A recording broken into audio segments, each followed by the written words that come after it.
Hello everyone, कैसे हो आप सब लोग। तो आज हम बात करने वाले हैं, इस वीक हमने चार्ट के अंदर मार्केट में कैसे कैसे काम किया, कहाँ पे हमने बाय किया, कहाँ पे हमने सेल किया, अगर प्रॉफिट बना तो क्यों बना, अगर लॉस हुआ तो मार्केट के अंदर क्यों हुआ, डिटेल से हम समझने वाले हैं।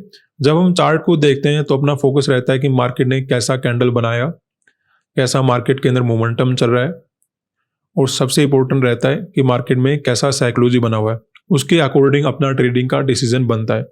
अब आपका ये क्वेश्चन हो सकता है कि इन तीनों में कौन सा ज़्यादा इंपॉर्टेंट होता है, हमें कैंडल ज़्यादा देखने चाहिए, हमें मोमेंटम को ज़्यादा समझना चाहिए, या फिर साइकोलॉजी के ऊपर ज़्यादा फोकस करना चाहिए। कैंडल से क्या होता है, मोमेंटम बनता है, और मोमेंटम और कैंडल को मिलाकर साइकोलॉजी बनता है। साइकोलॉजी से आपको ज़्यादा डरने की आवश्यकता नहीं है। सर हम कैंडल को तो देख सकते हैं, मोमेंटम को भी हम देख सकते हैं, साइकोलॉजी को कैसे समझें। साइकोलॉजी समझना आसान होता है।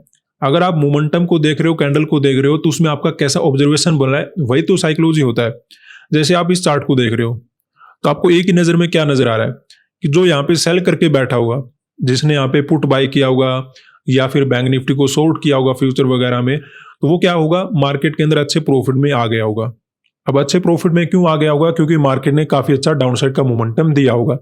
तो आपको पता होना चाहिए कि यहाँ पे जो सेल करके बैठा है वो ट्रेडर अच्छे प्रॉफिट में बैठा है। तो ये आपने कैसे समझा, आपने कैंडल देखा, आपने मोमेंटम देखा, और मोमेंटम को देखकर आइडेंटिफाई कर लिया कि अगर मार्केट इतने पॉइंट का मोमेंटम दे चुका है तो जो यहाँ पे सेल करके बैठा है वो मार्केट के अंदर प्रॉफिट में बैठा होगा। उसको हम डायरेक्टली टारगेट करने का प्लान नहीं बनाते कि मार्केट के अंदर यहाँ पे सेलर बैठा है, मार्केट उसको टारगेट करेगा, हमें यहाँ पे बाय कर लेना चाहिए। तो इसको टारगेट हम कभी भी नहीं बनाते। ऐसा ही बायर के लिए होता है, अगर कोई बायर प्रॉफिट में बैठा होगा उसको हम कभी भी टारगेट नहीं बनाते। तो यही होता है साइकोलॉजी, यही होता है माइंडसेट समझने का गेम कि मार्केट में कौन ट्रेडर कैसे बैठा होगा। अब जो ज्यादा इंपॉर्टेंट रहता है वो रहता है ये जो मोमेंटम मार्केट ने दे रखा है। अब इसमें हमारे लिए क्या जरूरी है समझना कि मार्केट में अब देखिए यहाँ पे क्या है, 2 दिन का हॉलीडे रहने वाला है, ठीक है। अब 2 दिन का हॉलीडे है तो मार्केट के अंदर न्यूज भी आते रहते हैं, मार्केट में अचानक से कोई बड़ा गैप अप या गैप डाउन भी ओपन हो सकता है, क्योंकि 2 दिन का इंटरवल बहुत लंबा होता है एक ट्रेडर के लिए। तो ऐसे में कितने ट्रेडर ने यहाँ पे रिस्क लिया होगा कि वो बाय करके गए होंगे, ये हमारे लिए सबसे बड़ा क्वेश्चन है। अगर ये क्वेश्चन अपना क्लियर हो जाए तो अगला ट्रेड हमें कैसे बनाना है उसको आइडेंटिफाई करने के लिए हमें कोई नहीं रोक सकता, और एक्यूरेट हम आइडेंटिफाई कर पाएंगे। बस क्वेश्चन इसी बात के ऊपर अटका हुआ है कि यहाँ पे बायर कितने बैठे हैं। अगर यहाँ पे बायर बैठे हुए तो सेलर प्रॉफिट में बैठा है, बायर को हम डायरेक्टली टारगेट बना सकते हैं, चाहे वो गैप डाउन मिल जाए, चाहे हमें छोटा मोटा गैप मिल जाए, फ्लैट मिल जाए, हम टारगेट कर पाएंगे। लेकिन क्वेश्चन हमें यहाँ पे क्लियर करना पड़ेगा कि कितने लोगों ने यहाँ पे बाय किया है। तो ऐसी बातों को क्लियर कर करके हमने मार्केट के अंदर एनालिसिस किए, और फिर उसके अकॉर्डिंग हमने ट्रेड करने की कोशिश किया। उसमें हमने कितना प्रॉफिट और कहाँ पे हमने लॉस किया उसको हम आज के दिन समझने वाले हैं, ताकि आप इस प्रकार के चार्ट को समझ पाओ कि कहाँ पे आपको कैसे डिसाइड करना होता है कि मार्केट के अंदर बायर कहाँ पे बैठे हैं, सेलर कहाँ पे बैठे हैं, कौन कहाँ पे कैसी पोजीशन बना के मार्केट के अंदर बैठा होगा। जैसे आपको छोटा सा एग्जांपल देते हैं, आप इस चार्ट को देखिए जो एक दिन पहले मार्केट ने बनाया था। इसमें आपको क्या नजर आ रहा है कि कंटिन्यू सेलिंग हुआ मार्केट के अंदर, और यहाँ पे आपको जिस प्रकार का सेलिंग देखने को मिला, एक बात तो समझ में आ गई कि यहाँ पे जो सेल वगैरह करके बैठे होंगे वो अच्छे प्रॉफिट में मार्केट के अंदर आ गए होंगे। जैसे हमने इस चार्ट के अंदर समझा था कि जो अपर साइड सेलर बैठे हैं वो प्रॉफिट में बैठे होंगे, ऐसे यहाँ पे जो सेल वगैरह करके बैठे होंगे इस चार्ट के अकॉर्डिंग काफी अच्छे प्रॉफिट में आ गए होंगे। और जो प्रॉफिट में आ जाता है उसको हम टारगेट नहीं बनाते, लेकिन यहाँ पे हमें कंटिन्यू सेलिंग देखने को मिला। तो यहाँ पे जो सेल करके बैठे हैं वो हमारे लिए इंपॉर्टेंट हो सकते हैं। जैसे देखिए इस चार्ट में क्या है, हमारे लिए यहाँ पे कितने लोग बाइंग करके बैठे हैं ये हमारे लिए ज्यादा इंपॉर्टेंट है। वैसे ही इस चार्ट के अंदर यहाँ पे जो सेल करके बैठे हैं क्लोजिंग के टाइम वो हमारे लिए ज्यादा इंपॉर्टेंट है। तो यहाँ पे सेलर तो बैठे हैं, लेकिन फिर भी हमने क्या प्लान बना लिया था कि कुछ गैप अप मिले, गैप डाउन मिले, तो वहां पे हम सेलिंग का प्लान मार्केट के अंदर बनाएंगे। ऐसा हमने क्यों बनाया था, क्योंकि जो यहाँ पे सेल करके बैठे हैं, जिसने पुट बाय किया है या फिर बैंक निफ्टी को शॉर्ट किया है फ्यूचर वगैरह में, उसके एसएल कहाँ पे मिलेंगे आपको, आसपास राउंड नंबर अवेलेबल है 57,000 का, इसके ऊपर मिलेंगे। कुछ लोग यहाँ पे रखेंगे, कुछ लोग यहाँ पे रखेंगे, कुछ लोग एग्जैक्टली 57,000 का रेजिस्टेंस बनाएंगे। तो ऐसे में जब तक मार्केट इस लेवल को क्रॉस नहीं करता है, इन सेलर को टारगेट नहीं बनाया जा सकता, यानी कि इनके एसएल हम नहीं खा सकते। अब देखिए, अगर हमें बाय करना है तो इन सेलर का पैसा हमें मिलना चाहिए, क्योंकि मार्केट के अंदर क्या होता है, एक का पैसा जाएगा और वही पैसा दूसरे को मिलेगा। मार्केट का अपना कोई कैपिटल नहीं होता, मार्केट का कोई पैसा है नहीं, एक का जाता है एक को मिलता है। तो यहां पर अगर हम बाय करें, हमें एसएल किसके मिलेंगे? तो अगर कोई डायरेक्टली गैप वगैरह ओपन हो जाए, उसमें तो सेलर के एसएल मिल जाएंगे, वहां पे अपना पैसा बन जाएगा, हमें वहां पे बाय कर लेना चाहिए। लेकिन अगर हम यहाँ पे बाय करेंगे, छोटे मोटे गैप में बाय करेंगे या फिर गैप डाउन में बाय करेंगे, तो सेलर के एसएल काफी दूर है, वो हमें पैसा देगा ही नहीं मार्केट के अंदर। और अगर सेलर का पैसा नहीं आने वाला, तो बाइंग करने में कोई भी बेनिफिट नहीं है। तो ऐसे में हमें कंटिन्यूस सेलिंग ही देखने को मिलेगा। तो इसीलिए हमने यहाँ पे सेलिंग का प्लान मार्केट के अंदर बना लिया कि जो भी यहाँ पे बाइंग वगैरह करेंगे वो ट्रैप हो जाएंगे और हमें कंटिन्यूस सेलिंग मार्केट के अंदर मिल जाएगा। अब वो कैसे करेगा, कैसे सेलिंग बनाएगा मार्केट, वो मार्केट के ऊपर छोड़ देते हैं। अगर उसे सेलिंग नहीं करना है तो हमें ओपनिंग से पता लग जाएगा, मोमेंटम से पता लग जाएगा। कैसे होता है, या तो डायरेक्टली गैप ओपन हो जाएगा, या फिर अगर कोई सामने से कोई ऑपरेटर आ जाता है, क्योंकि अपना फोकस क्या रहता है, रिटेल के ऊपर रहता है। ऑपरेटर को हम कभी भी टारगेट अपना नहीं बनाते, क्योंकि ऑपरेटर के पास क्या होता है, बड़ा पैसा होता है, वो नंबर को नहीं देखता। वो जब उसे ट्रेड करना होता है, वो ट्रेड करना होता है। नंबर वो क्या करता है, साइकोलॉजी बनाने के लिए यूज करता है कि रिटेल वगैरह यहाँ पे काम करें। रिटेल को निकालने के लिए, उनको एंट्री करवाने के लिए ऐसे नंबर का यूज करता है, ऐसे सपोर्ट रेजिस्टेंस का यूज करता है। जो ऑपरेटर होते हैं उन्हें कोई मतलब नहीं होता, अगर वो काम करना चाहते हैं यहाँ पे काम करना शुरू कर देते हैं। लेकिन उन्हें भी एक साइकोलॉजी मेंटेन करके रखना पड़ता है, उन्हें भी नंबर का एक रेजिस्टेंस लेना पड़ता है, उन्हें भी नंबर का सपोर्ट लेना पड़ता है, ताकि वहां पे रिटेल में इंटरेस्टिंग लगे मार्केट और वहां पे हमारे जैसे लोग काम करना शुरू कर दे, तभी तो उनको एसएल मिलेगा। अगर डायरेक्टली ऊपर लेकर चले जाएंगे, नीचे लेकर चले जाएंगे, तो उनको कुछ पैसा नहीं मिलेगा। वो साइकोलॉजी क्रिएट करने के लिए क्या करते हैं, इन नंबर का यूज करते हैं। उन्हें ट्रेड बनाने से इन नंबर का कोई लेना देना नहीं होता, वो कहीं पर भी अपना पैसा लगाना शुरू कर सकते हैं, लेकिन उनको साइकोलॉजी क्रिएट करना पड़ता है ताकि दूसरे लोग वहां पे पार्टिसिपेट करें और फिर उनके वो एसएल मार्केट के अंदर खाए। तो अगर कोई ऑपरेटर आ जाता है, जैसे या तो कोई डायरेक्टली गैप ओपन हो जाए, या फिर ओपन होते डायरेक्टली पॉजिटिव मोमेंटम आ जाए, कोई बड़ा मोमेंटम हो रहा है, उसमें तो देखिए कोई ऑपरेटर आ जाता है, कैसा भी काम कर सकता है। लेकिन नॉर्मल केस में अगर हम चार्ट की सिचुएशन को देखें, तो जो सेल करके बैठा है उसके एसएल को हम टारगेट नहीं बना सकते जब तक मार्केट ये लेवल क्रॉस नहीं होता। तो इसलिए हमने यहाँ पे कंटिन्यूएशन का प्लान बना लिया। ऐसे ही अगर हम देखेंगे तो यहाँ पे देखिए अपना लॉस हो गया था, हमने यहाँ पे क्या कर लिया था, मार्केट के अंदर बाय कर लिया था। तो यहाँ पे हमें नुकसान क्यों लेना पड़ा मार्केट के अंदर? हम देखिए क्या देखकर बैठे थे मार्केट के अंदर, ये आपको चार्ट नजर आ रहा है, अप साइड का मोमेंटम हो रहा था, देखने में अच्छा चार्ट लग रहा था, ऊपर जा रहा था। तो आप तो बोलते रहते हो सर आप अपने ट्रेंड को फॉलो कीजिए, सबसे अच्छा रहता है। तो ट्रेंड को भी फॉलो कर रहे थे, बाय कर रहे थे, चार्ट में अच्छा पॉजिटिव मोमेंटम था। लेकिन प्रॉब्लम क्या हुआ, हमने देखा कि मार्केट के अंदर अपसाइड का मोमेंटम हुआ है, तो यहाँ पे ज्यादातर केसेस में क्या होता है, बाइंग वगैरह होता नहीं। हम एक्सपेक्टेड कर रहे थे, ठीक है, ये एक अजम्पशन होता है कि ऐसा नहीं हुआ होगा, ये केवल और केवल माइंडसेट का गेम होता है। मैं तो अपने ऊपर लेकर मानता हूं कि मैं कैसा काम करूंगा अगर मुझे यहाँ पे काम करना होता। तो मुझे लगा कि काफी देर तक मार्केट ने वीकनेस यहाँ पे हमें नजर आया था, तो ऐसे में ज्यादातर ट्रेडर यहाँ पे बाइंग वगैरह कर नहीं पाए होंगे, और यहाँ पर अगर बाइंग वगैरह किए होंगे तो उनको रिट्रेसमेंट करके मार्केट ने निकाल दिया होगा। तो ऐसे में मार्केट को कंटिन्यू ऊपर चले जाना चाहिए, इसलिए हमने यहाँ पे बाइंग का प्लान बना लिया था। लेकिन मार्केट ने क्या किया, ओपन होती गिरना शुरू कर दिया और कंटिन्यू सेलिंग में चला गया और काफी बड़ा सेलिंग कर दिया। अब इसमें हमें लॉस मार्केट के अंदर लेकर जाना पड़ा।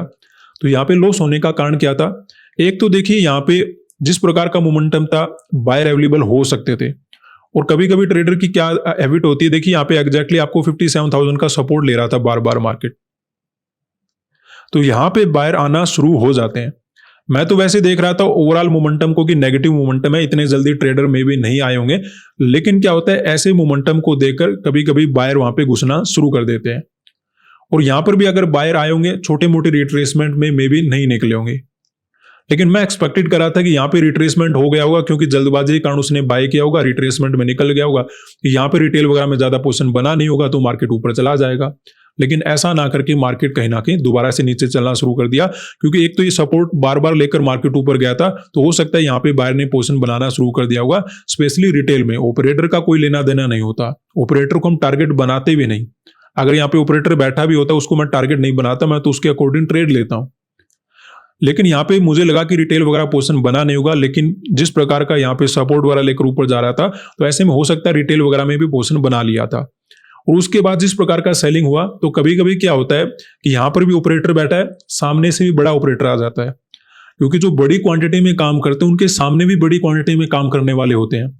ऐसा नहीं होता कि जो बड़ी क्वांटिटी में काम करते हैं वो एक तरफ और हम एक तरफ, ऐसा कुछ नहीं है। जो बड़ी क्वांटिटी में काम करते हैं उनका पैसा बड़ी क्वांटिटी वालों को ही टारगेट करके बनता है। रिटेल तो मिडल में रहता है। हाँ, इनके पैसे ले जाते हैं जरूर दोनों, लेकिन ज्यादातर केसेस में वो आमने सामने रहते हैं कि ऑपरेटर के सामने भी ऑपरेटर आ गया।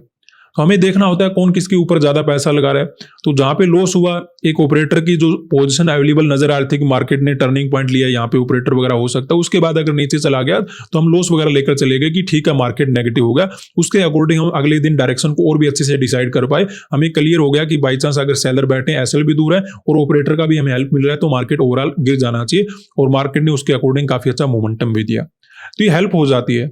लेकिन शुरुआत में हम देखते हैं कि मार्केट के अंदर बायर कहां पे बैठे हैं, सेलर कहां पे बैठे हैं, स्पेशली रिटेल में पोजीशन कहां पे बनाए। तो यहां पे जिस प्रकार का मोमेंटम था, मेरे अकॉर्डिंग मुझे ऐसा लगा कि मैं यहां पे बाय नहीं करता, लेकिन हो सकता है दूसरे लोगों ने बाय किया, उन्हीं को ट्रैप बनाता हूं, मार्केट नीचे आ गया, उसी वजह से हमें लॉस लेकर मार्केट के अंदर जाना पड़ा।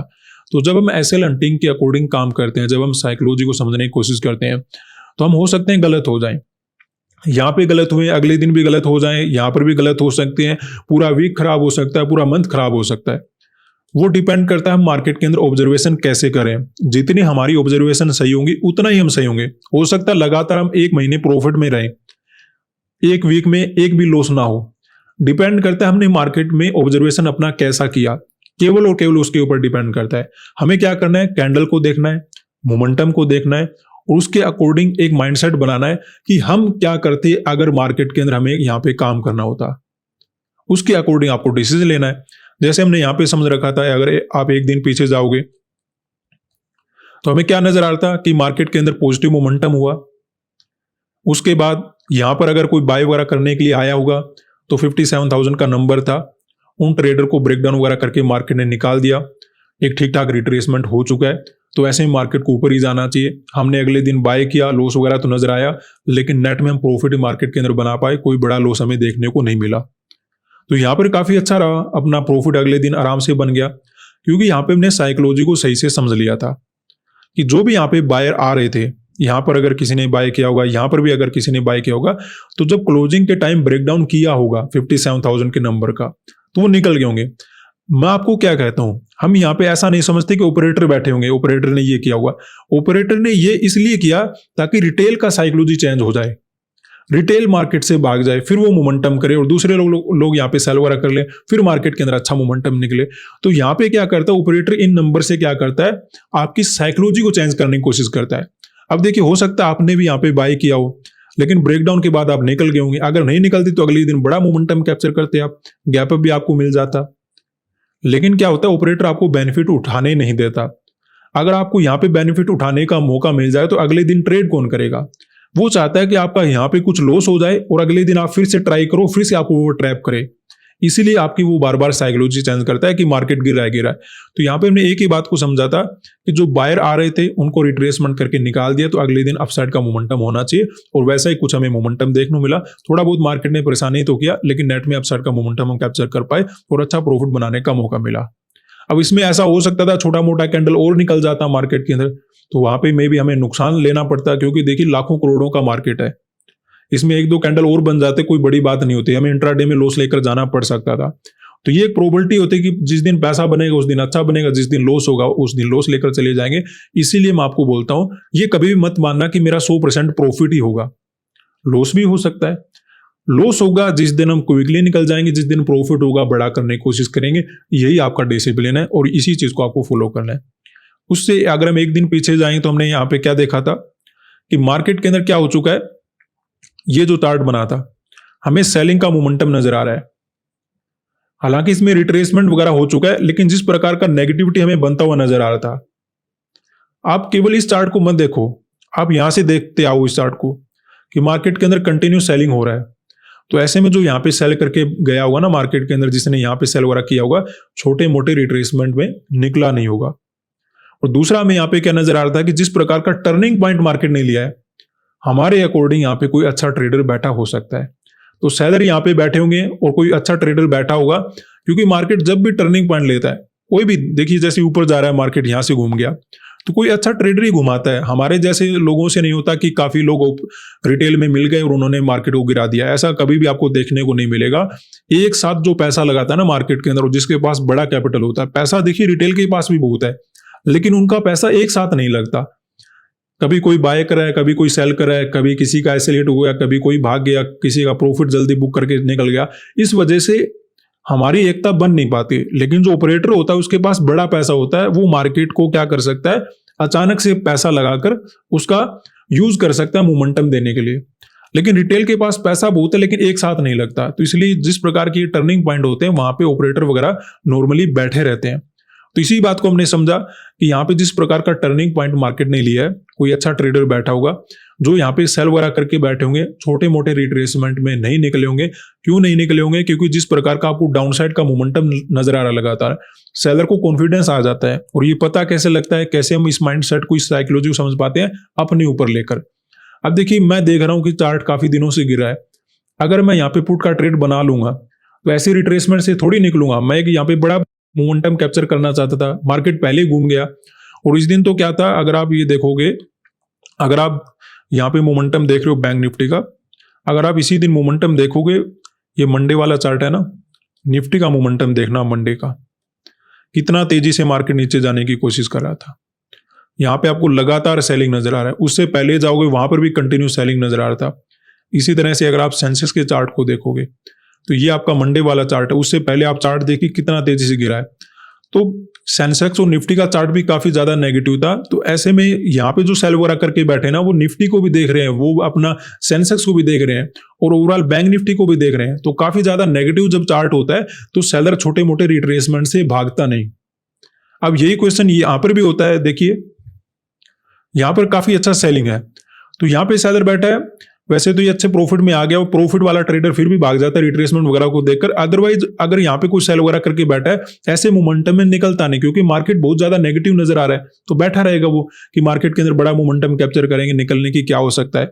ठीक है, तो ऐसे में जो यहाँ पे सेल करके बैठा हुआ, जब हम ये चार्ट मार्केट के अंदर देख रहे थे, तो जो भी यहाँ पे सेल वगैरह करके बैठा वो छोटे मोटे रिट्रेसमेंट में निकला नहीं हुआ, क्योंकि यहाँ पे वो बड़े पॉइंट को मार्केट के अंदर एक्सपेक्टेड कर रहा था। इसी बात को समझा कि यहाँ पे सेलर मार्केट के अंदर बैठे होंगे और जिस प्रकार का टर्निंग पॉइंट मार्केट ने ले रखा है, यहाँ पे कोई अच्छा बायर मार्केट के अंदर आ गया होगा। इसीलिए हमने अगले दिन मार्केट के अंदर बाइंग का प्लान बनाया और एक अच्छा मोमेंटम कैप्चर करने का मौका मिला। और ये सब बातें हम कैसे समझते हैं? अपना माइंडसेट बनाकर कि अगर मुझे यहाँ पे ट्रेड करना होता तो कैसे करना होता। ठीक है, तो इस तरीके से अगर आप कैंडल को, आप मोमेंटम को और मार्केट की साइकोलॉजी को समझते हैं तो डेफिनेटली आइडेंटिफाई कर पाओगे आप मार्केट के अंदर कैसे काम करना है। जैसे हमने यहाँ पे समझा कि सेलर मार्केट के अंदर बैठे हो, जिस प्रकार का नेगेटिव चार्ट है, तो अगले दिन हमें बाइंग का मोमेंटम मिलना चाहिए, तो हमें मार्केट के अंदर बाइंग का मोमेंटम देखने को मिला। अगले दिन हमने देखा कि 57,000 का ब्रेकडाउन हो चुका है, तो ऐसे में यहाँ पे जो डायरेक्टली बाइंग वगैरह कर रहे थे उनको मार्केट ने भगा दिया, तो मार्केट कंटिन्यू रहने वाला है। उसके अकॉर्डिंग हमने बाय किया और एक अच्छा प्रॉफिट मार्केट के अंदर बना पाए। अगले दिन हमने मार्केट के अंदर जो साइकोलॉजी समझा था उसके अकॉर्डिंग हम सही नहीं बैठे, मार्केट के अंदर हमें लॉस लेकर जाना पड़ा। उससे अगले दिन अगर हम देखें तो मार्केट के अंदर हमने सही समझ लिया था कि जिस प्रकार का सेलिंग हुआ है, इन सेलर को तो टारगेट नहीं बना सकते। यहाँ पे जो सेल वगैरह करके बैठे हैं वो 57,000 के ऊपर ही अपना एसएल रखकर बैठे होंगे। ऐसे में हमें कंटिन्यूएशन का मोमेंटम मिल जाना चाहिए, क्योंकि अगर ऑपरेटर वगैरह यहाँ पे बैठा होता तो मार्केट को ज्यादा नीचे नहीं आने देता। यहाँ पे जो सेल वगैरह कर रहा है ऑपरेटर, वो काफी बड़ा है, वो अपना पैसा लगा रहा है, तो मार्केट को कंटिन्यू नीचे रख सकता है। तो चार्ट के अकॉर्डिंग, साइकोलॉजी के अकॉर्डिंग, ऑपरेटर के अकॉर्डिंग सब कुछ सही था, तो पैसा यहां पर भी अपना बन गया। तो एक दिन लॉस हुआ, 4 ट्रेड अपने प्रॉफिट में गए। कैसे कर पाए? हमने अपने माइंडसेट को, अपने ऑब्जर्वेशन को क्लियर रखा तो अच्छा कर पाए। जिस दिन नहीं होगा तो हो सकता है लॉस अपना हो जाए। जिस दिन लॉस हो जाए उस दिन लॉस लेकर चले जाओ, जिस दिन प्रॉफिट बने बड़ा बनाने की कोशिश करो। इस डिसिप्लिन को फॉलो करके ऐसे आपको चार्ट को समझना है। समझने के लिए, अपनी साइकोलॉजी को मेंटेन करने के लिए आप अपने ऊपर देखो कि अगर आप यहाँ पे चार्ट को देख रहे होते, अब इस चार्ट को देखने के बाद अगर आपको सिचुएशन नजर आ रही है कि यहाँ पे कैसा आपने ट्रेड बनाया होता, आपने सेलिंग किया होता या फिर बाइंग किया होता, उसके अकॉर्डिंग डिसीजन लेने की कोशिश कीजिए, उसके अकॉर्डिंग ऑब्जर्वेशन करने की कोशिश कीजिए, फिर देखिए मार्केट के अंदर आपको कैसा रिजल्ट देखने को मिलता है। आज के लिए इतना ही, धन्यवाद।